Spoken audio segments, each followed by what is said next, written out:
Hello there, and welcome to this 3D Motive video course on creating Unity-ready modular environments in Blender. I'm Alan Thorne and I'll be your instructor in this third and final part of the course. Here we'll see how to optimize, configure and export our modular environments from Blender, ready to import into Unity for inclusion into our scenes.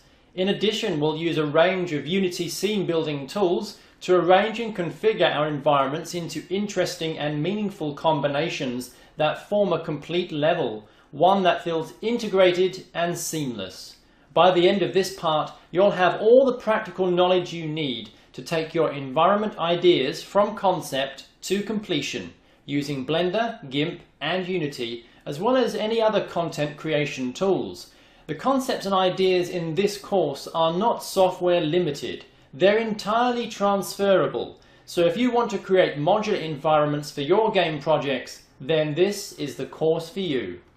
So I'm here in Blender, and throughout this part of the course we're going to be having a look at how to export our models from Blender into Unity. And now it turns out there are a number of issues that arise when we commonly try to export our models. And so really the first section of this module, the first section of this part of the course, is going to be having a look at some of these issues, and I'll show you how to resolve them. Now, instead of focusing on the modular environments that we have created, I'm going to start by just focusing on a simple case study, which is by using the default scene here in Blender, which has just this cube. We're going to be looking at how to export the modular environments later, but in order to properly show you the issues that arise, I'm going to be working with this case study so that we can really isolate what problems are arising. So here I have this basic scene. This is the default scene that is created whenever you start Blender. And I want to, let's say, export this cube object that we've got at the center of our scene. Let's say I want to export this cube into Unity. Well, one way I could do this is by coming up here to the File menu, choosing File, and choosing Save, or I can press Ctrl S on the keyboard. And I'm going to give this scene a name. I'm going to just call this, for example, default scene, like so. Just going to call this default scene, .blend, and then just choose Save Blender File, like that. And now I've saved that scene. So what I'm going to do now is jump over to Unity and really import that scene file into Unity. Let's see what happens when we do that. So now I've jumped over to Unity, ready to import my blend file into the Unity project. So I'm just going to bring the Windows Explorer window into here so I can see the default scene.blend file that I have saved. I'm going to drag and drop that file here into the project panel to import it into Unity. And just release my mouse. I'm just going to move the Windows Explorer window out of the way. And you'll see that it imports default scene, and I can see some mesh properties for it here, but if you look at the console here, you can see Blender could not convert the blend file to FBX file. And this is a strange error because it's saying, well, hey, you've imported a blend file, but we cannot convert it to an FBX file to work in Unity. Now, this is a problem that I found is quite common, and it happens on my computer and a whole range of other computers that I've tested it with. Now, sometimes Unity is supposed to support the blend file format, and there are cases where it does import it, but sometimes it simply doesn't work. And there are various ways in which you can make efforts to correct this issue. I'm going to jump back over to Blender to show you one issue that could cause this problem, but for me it is not the cause. So I'm just going to jump back over to Blender and show you what the cause could be. Now I'm back here in Blender, and if you're experiencing the blend file import issue that I've just received, then there is something you can do to try to fix it. You can come over here in Blender and choose File and User Preferences, or press Ctrl-Alt-U on the keyboard to bring up the User Preferences dialog, and you want to make sure that you choose the Add-ons tab, and in the Add-ons tab just scroll down until you see Import Export options, and you want to look for Import Export Autodesk FBX format. And you want to make sure that this is enabled. Make sure there is a tick in this box. If there is no tick in this box, then that could be the cause of your problem. But for me, there is a tick, and yet I still do receive the problem. So that is not the cause for me. And I'm not entirely sure what the cause is, but it doesn't really matter because there's an alternative way to get your models into Unity. So generally speaking, I would recommend avoiding the blend file format for importing your models into Unity. It requires you to have Blender installed on your computer, and then sometimes it doesn't work and it can cause you a bit of a headache. So rule number one when exporting to Unity is generally try to avoid using the blend file format. Instead, we're going to be using the FBX add-on to export to FBX files, and we'll look at how to do that next. So now I'm back in Blender in the default scene that I've saved. In the previous movie we tried exporting this to a blend file to import into Unity, and it seemed that either Unity or Blender or both, they really didn't like that very much at all, and we weren't able to do it successfully. So in this video what I want to do is to use the FBX format. So to do that, all I have to do is move up here to the File menu and choose File and Export, and then select Autodesk FBX. I'm going to select that option and it displays this scene here. Now on the left hand side at the bottom here we have these Export FBX properties, and these are pretty much the default settings. Now we're going to be having a look at these settings in upcoming movies, but right now I'm going to leave all of these settings at their defaults and just leave it as it is. I have the default scene.fbx as the default name for this scene, so I'm just going to leave these defaults and choose the Export FBX button, and there we have it. We've just done it. We've exported this scene to an FBX file. So that's ready to go. Now I'm going to jump back to Unity and try importing this one and see if that works. So let's try a Blender to Unity import take 2. I'm going to bring in a Windows Explorer window here, and you can see we've got default scene.fbx. I'm going to drag and drop that file into the project panel to import it into Unity, and then just move the Windows Explorer window out of the way. You can see by taking a look at the project panel that we already have some measure of success with importing this file. We have our cube object and a materials folder that contains the default materials imported with the Blender scene. But however, there are still problems, and I can see what they are by just clicking on this rightward pointing arrow to have a look at some of the internals of this mesh asset. You'll see that we have the cube mesh that we wanted to import, but we also have this default take animation data, and well, our object doesn't contain any animation at all, so we don't really want that data. We also have a camera object, and this is not the Unity camera in the scene here. That's listed in the hierarchy panel. This is the camera that was included in the Blender scene, and we don't want that data. And also we've got a lamp object which was included in the Blender file as well, and we don't want that either. So there's quite a lot of extra data here that we really don't want to be importing. It's completely unnecessary data.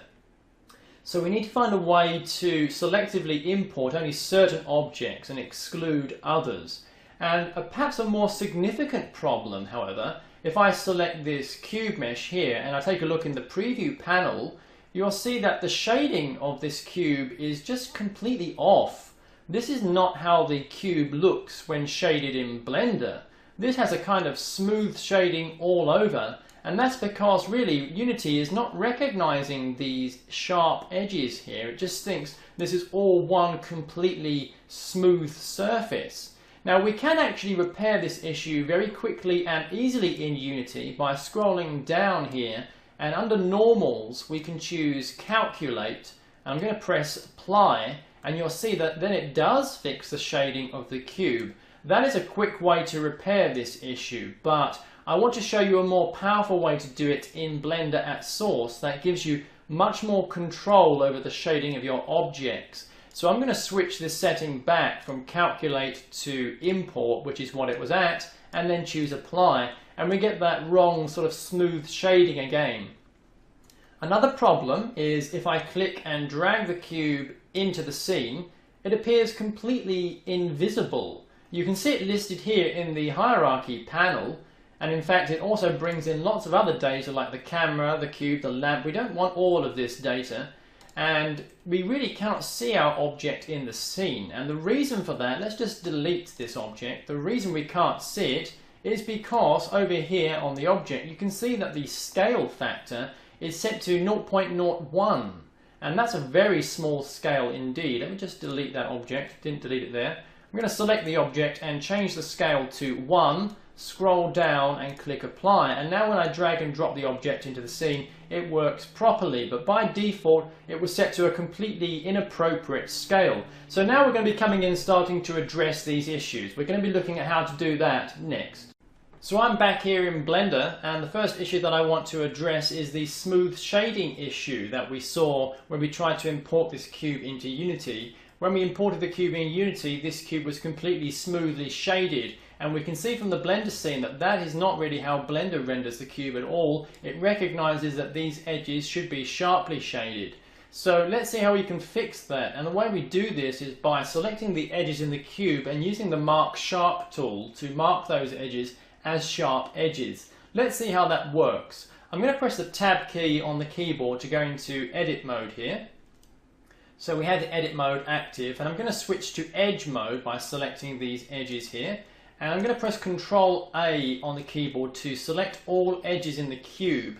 The reason I'm selecting all edges for this model is because, well, this is a cube and we do want every edge to be sharply shaded. There are no smooth surfaces in this cube. If, for example, I wanted smooth shading between this face and this face, then I wouldn't select this edge because it wouldn't be a sharp edge. But in the case of the cube, every edge should be sharp, so I've selected them all. Then with those edges selected, I want to choose Mesh, Edges, and select Mark Sharp. And this works very much like Mark Seam, but we're not marking UV seams, we're just marking sharp edges. So I'm going to select Mark Sharp here. And when I do that, suddenly you can see these edges are highlighted in blue. If you don't have that blue highlighting, you can always activate it. Let's just open the Object Properties panel here, and under the Mesh Display group, make sure here that Sharp is enabled. If it's not enabled, then you won't see the sharp edges.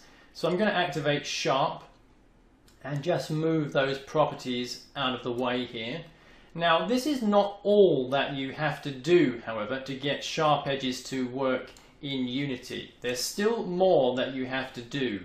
So what else do we need to do? Well, I'm going to exit edit mode and return back to object mode.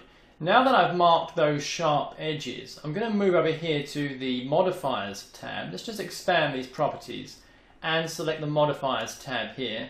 And I'm going to be adding an edge split modifier to this cube.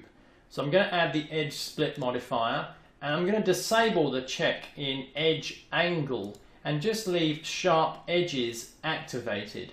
What this modifier will do is that when we come to export this cube to an FBX file, it will run through all the sharp edges in the cube and actually split the faces apart. And that is how Unity will sort of get the shading right for the cube. One thing that we don't want to do at all is click the apply button here to bake those changes in the mesh. If we do that, then all of these faces in the mesh will be cut apart in Blender, and that's not really how we want to work with the object. We still want to continue working with this object as one seamless mesh. We don't want to split apart the faces. We only want this modifier applied when we export this object to an FBX file. So make sure you don't click apply there. So that is really how we get sort of up and running with sharp edges and how we can achieve sharp looking shading for our object when we import it into Unity. Now, of course, there's still more to do in the export process, so I'm not going to export this to an FBX just yet. We're going to be looking at the extra sort of steps that we have to perform in the next video. Now we've marked the sharp edges in the cube, so it's almost ready to export, but there's still some other things that I want to do. For example, it's a good idea to give all of your objects some default UV mapping. Now, in most cases when you're creating detailed models, you will apply your own custom mapping, but in the case of this primitive, I've really not given this any kind of mapping at all, and Blender doesn't give it any mapping by default. So I'm going to move over here to the Object Data tab, make sure the object here is selected, and then in the UV Map section, I'm just going to click the plus icon, and that's it. I've really just there giving it some default UV mapping. This might not be the kind of mapping that I want, but still, it's given it some mapping nonetheless. So what I'm going to do now is I'm going to start to export this object to an FBX file, and before I go ahead and choose File, Export FBX, make sure that you select the object that you want to export. We don't want to export the lamp, we don't want to export the camera or any other objects in the scene. We just want to export the selected object. So I'm going to select that cube here and then choose File and Export and then Autodesk FBX.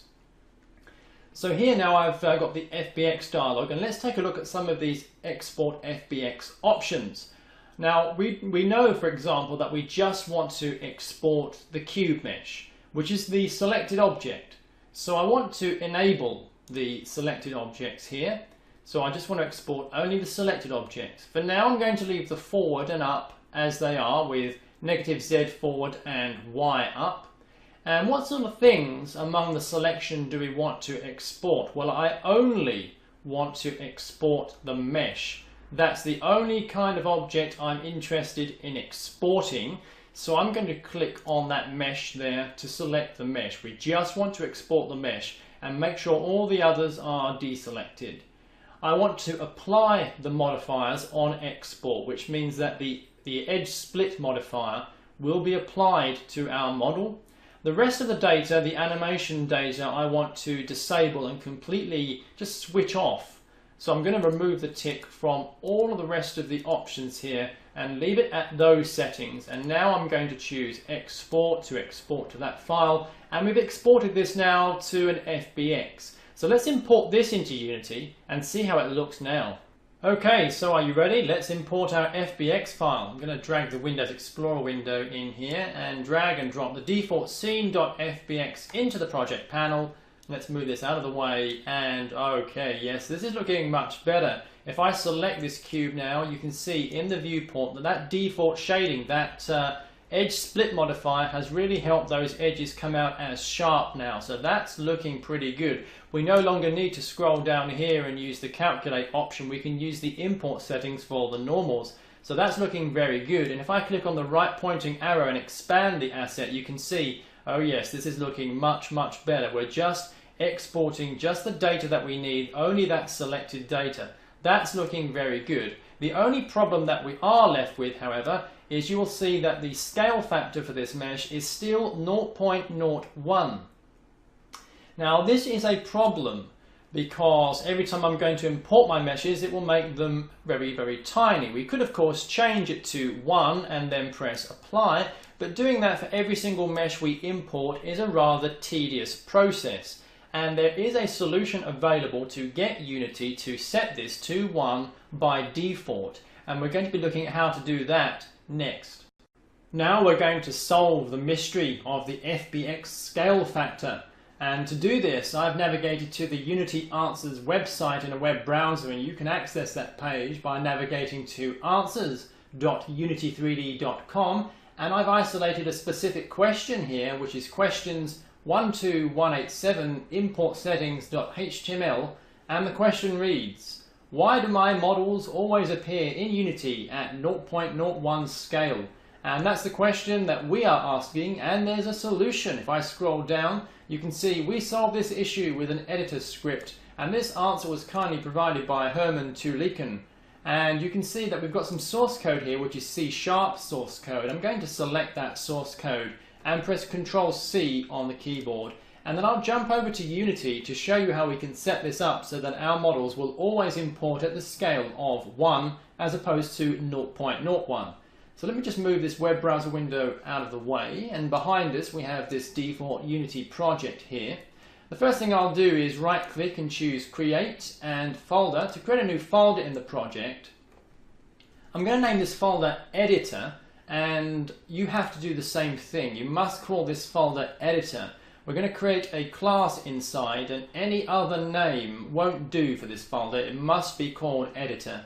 So I'm going to double click to go inside the Editor folder, and again right click and choose Create and C# script. So we're going to be adding a C# script, and I'm going to call this script file FBX scale fix like so, and press Enter on the keyboard.